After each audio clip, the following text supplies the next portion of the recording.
everyone, Jake from Discover Auto here, and today we're at the launch of the updated Mazda 2. It's approaching its 10th year on sale in Australia in its current generation, and with that in mind, Mazda has given it a few little updates to keep it fresh. There's some new exterior styling, some new wheels, some updated interior trims, and there's more standard equipment across the range. With all that in mind, has Mazda done enough to keep the Mazda 2 as one of our favourite light cars? Well, let's jump in and start finding out with the Discover Auto quick review. Inside the Mazda 2's cabin might not seem that different initially, but Mazda has done a little bit in here to keep it fresh. This is the top spec GT version, which is the most expensive Mazda 2 that you can buy in Australia. There's some new features like this lovely suede on the dashboard and the seats. They've also got some nice leather inserts. The seat itself has been redesigned according to Mazda, and it is definitely more comfortable over long journeys. Overall, material choices in here are reasonable, though you could definitely do better like in the Volkswagen Polo. I mean, there's hard top plastics on the doors and the dashboard, but there are some nice soft touch pieces like here next to where your knee rests, which is really helpful on longer journeys. Center of the Mazda 2's cabin is a 7-inch display that you can use as a touchscreen when you're stopped, but when you're driving, you have to use the controller wheel down here.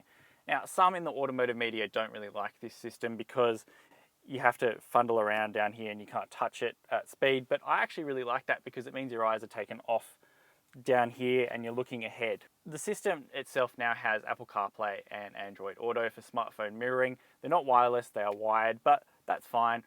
I think it's a pretty good system despite looking a little bit dated by now. In front of the driver, you've got a digital speedometer in this top spec GT, as well as a heads-up display, which is pretty informative.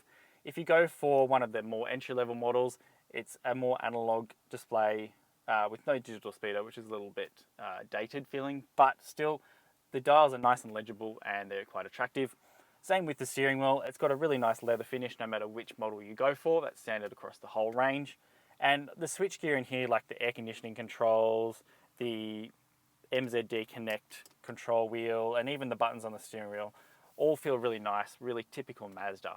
So overall, I think in the segment you can definitely do worse than the Mazda 2's interior. It is starting to feel a little bit dated in here. If they had updated the screen with the newer Mazda Connect, it would feel probably a bit newer, and some of the materials probably need to be a bit updated, like the hard dashboard, but overall, I think it's a really appealing interior still. For 6-footers such as myself, there's just enough room, which you kind of wouldn't really think looking at the size of it. The seats themselves are quite comfortable. It's got this same lovely mix of suede and leather that you get in the front. And the only other complaint I have is that there isn't really much storage. The doors don't have any storage in them. There's one map pocket, and you do get a little tray here. You can put like a bottle or something like that. The boot of the Mazda 2 is not its most impressive attribute, as we've found with a lot of other Mazdas, but at 250 litres, it's still reasonable for the segment. That might be 100 litres less than a Volkswagen Polo, but as I said, it's pretty practical as it is. There's no side storage or hooks or anything like that, it's just a space. There's a space saver spare underneath the boot floor, and if you want to fold the seats down, which you can do pretty easily, like that, you get over 850 litres of space. One area that Mazda has really improved over the years is road noise levels, and even in its cheapest product globally, this car, the road noise levels are pretty good actually for this segment.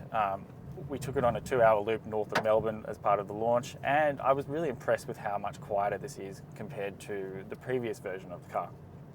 As we first discovered way back in 2014, the driving dynamics of the Mazda 2 are really positive. You know, this is a really fun small car to drive. The steering has a lot more feel than some of competitors like the Volkswagen Polo, and the ride quality, even though it has the typical Mazda firm feel, is more than comfortable for everyday use. Under the bonnet of the Mazda 2, Mazda has made a few changes. So the 1.5 litre petrol engine has seen emissions reductions if you go for the automatic variant. You now get 1 less kilowatt than the manual, so 81 in total, and 142 newton meters, which is 2 newton meters of torque less than the manual. But the auto, as we've discovered before, is excellent, and you can really tell that Mazda is an engineer's company because even if you flex your right toe, for example, on the accelerator pedal, a swift and very subtle downshift happens and you're back in the engine's meat. The engine itself is no powerhouse, making just 82 or 81 kilowatts of power depending on if you go for the manual or the auto. The Mazda 2 doesn't really weigh that much, so it gets up to speed fine, and even at highway speeds, you'll find overtaking happens with ease. It's not the quietest engine in the world, but we think it's still pretty refined in comparison to something like an MG3, for example. One thing that Mazda was really keen to show us in the Mazda 2 launch was the availability of the 6-speed manual transmission in the entry-level Pure. This is something that is dying across the industry, unfortunately, but in our opinion, it makes the Mazda 2 even better. It's got one of the best gearboxes on the market, regardless of price, and it makes it a really fun car to drive. One thing that Mazda was really keen to show us on this launch was just how good the Mazda 2 is as a first car. Now, we've done quite a lot of exercises, including slaloms and braking and reversing tests, and we have to agree it is a really good first car choice. All variants of the Mazda 2 are really safe.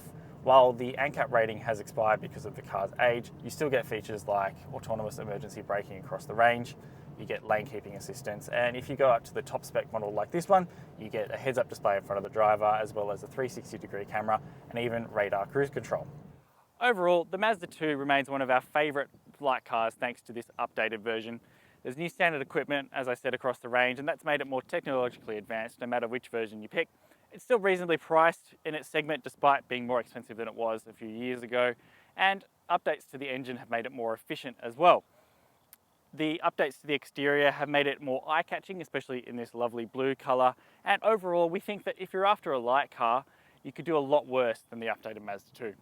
So thanks very much for watching our Discover Auto review, and if you liked the video, give us a like and make sure you hit subscribe.